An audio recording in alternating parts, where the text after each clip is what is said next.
Seperti janji saya sebelum jeda, saudara emiten ramai-ramai cari dana segar lewat right issue. Nah, kemudian apa yang harus dicermati para investor?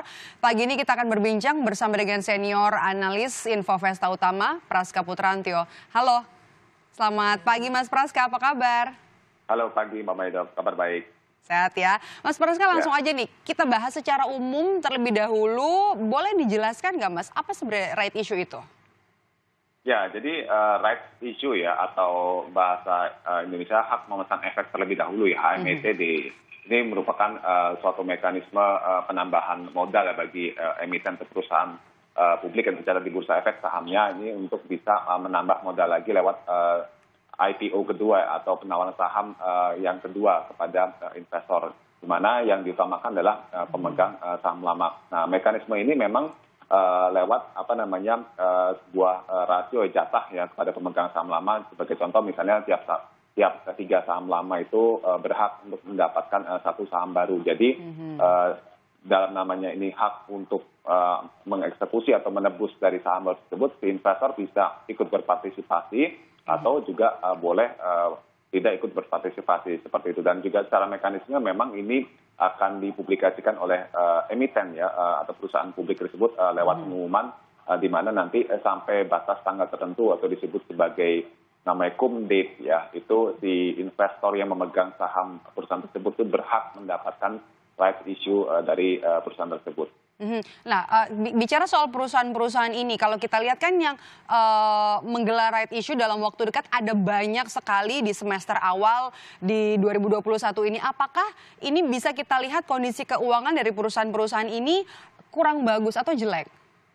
Ya, sebenarnya kalau saya lihat tujuan dari right issue sendiri sebenarnya tidak harus dalam kondisi keuangan perusahaan dalam kurang baik ya. Justru bisa jadi memang mengejar momentum juga, hanya saja memang lebih memanfaatkan bukan dari penambahan modal dari hutang, tapi penambahan modal lewat penerbitan saham baru atau meningkatkan kepemilikan dari investor. Beberapa tujuan dari right issue memang ya dari sekitar 13 emiten ya yang dalam waktu dekat ini rencananya akan right issue, seperti contohnya ada Friend, ada Berlina, ada Bank Masion, ada Chandra Asri, Sumarekon, bahkan ada rencana Bank BTN atau Bank Jabar ya. Itu memang kalau saya rangkum beberapa tujuan dari masing-masing emiten seperti akuisisi perusahaan, terus ekspansi, suntik modal ke anak usaha, modal kerja, mencari mitra strategis, bahkan ada juga memang untuk pembayaran utang dan juga pemenuhan free float ya seperti Bank Syariah Indonesia seperti itu. Jadi memang untuk lebih kepada kebutuhan untuk memperluas jangkauan bisnis.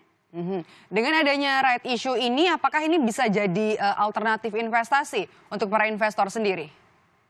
Ya, kalau kita bicara sebagai alternatif investasi sebenarnya memang kalau kita secara sahamnya sendiri sudah menjadi alternatif, dan right issue-nya memang mungkin menjadi sarana buat investor kembali mengakumulasi ya saham yang secara fundamental itu bagus lewat kita ikut berpartisipasi dalam right issue tersebut. Nah, hanya saja memang kalau misalnya investor sudah lewat ya right issue-nya, kan dia tidak mendapatkan jatah, dia bisa secara teknis itu membeli right issue itu di pasar ya, sehingga investor juga bisa berhak nanti untuk mengkonversi kepada saham baru yang diterbitkan oleh perusahaan tersebut.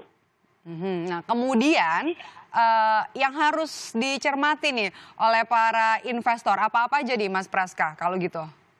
Ya, iya, untuk investor dalam hal ingin menebus right issue ya atau ingin berpartisipasi ini ada baiknya pertama kali melihat dari prospek dari perusahaan tersebut serta tujuan penggunaan dana dari right issue tersebut. Apakah memang untuk lebih kepada kebutuhan yang strategis dan jangka panjang, meningkatkan value perusahaan atau tidak. Yang kedua juga bisa kita lihat adalah kualitas fundamental perusahaan tersebut historis sebelum ke depan ya pasca right issue. Karena kalau kita lihat memang tren harga saham menjelang right issue biasanya turun karena harga teoritisnya saat terjadi penyesuaian itu biasanya lebih rendah yang sehingga membuat harga turun. Nah, di saat harga turun itu sebenarnya jadi peluang investor bisa kembali mengakumulasi, tapi tetap tadi lihat ke depan tuh prospeknya bagus atau tidak. Kalau prospeknya bagus biasanya harga akan kembali meningkat.